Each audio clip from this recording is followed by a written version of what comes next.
मुंबई आणि उपनगरांमध्ये पावसाचा जोर कायम। सखल भागात पाणी, गरज असेल तरच बाहेर पडा, महापालिकेचं मुंबईकरांना आवाहन। मुसळधार पावसामुळे मध्य आणि हार्बरसह पश्चिम रेल्वेची लोकल सेवा ठप्प।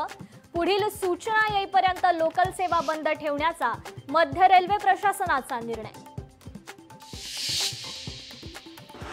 पावसामुळे राज्यात 14 लाख हेक्टर पिकांचं नुकसान। मुख्यमंत्री देवेंद्र फडणवीस यांची माहिती।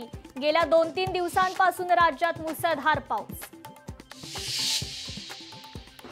राज्यात पावसामुळे 12 जणांचा मृत्यू। नांदेडमध्ये पूरस्थितीमुळे 9 जणांचा मृत्यू। मुंबईत एकाचा तर इतर भागात 2घांचा मृत्यू।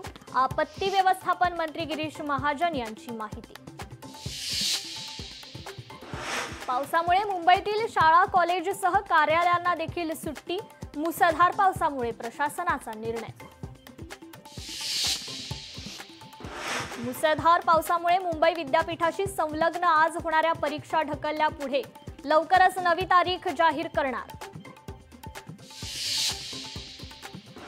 कोकण किनारपट्टीवर 22 ऑगस्ट दरम्यान वादळी वाऱ्यासह अतिवृष्टीची शक्यता। मच्छीमारांना खोल समुद्रात न जाण्याचं आवाहन।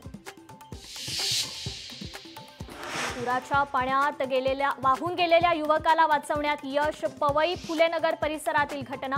पुराच्या पाण्यातून बाहेर काढताना जोरदार प्रवाहामुळे वाहून गेला होता, मात्र नंतर त्याला सुरक्षित बाहेर काढण्यात यश। इंडिया आघाडीकडून उपराष्ट्रपती पदासाठी सुदर्शन रेड्डी यांची उमेदवारी जाहीर। उपराष्ट्रपती पदासाठी आता सुदर्शन रेड्डी विरुद्ध सीपी राधाकृष्णन यांच्यात लढत।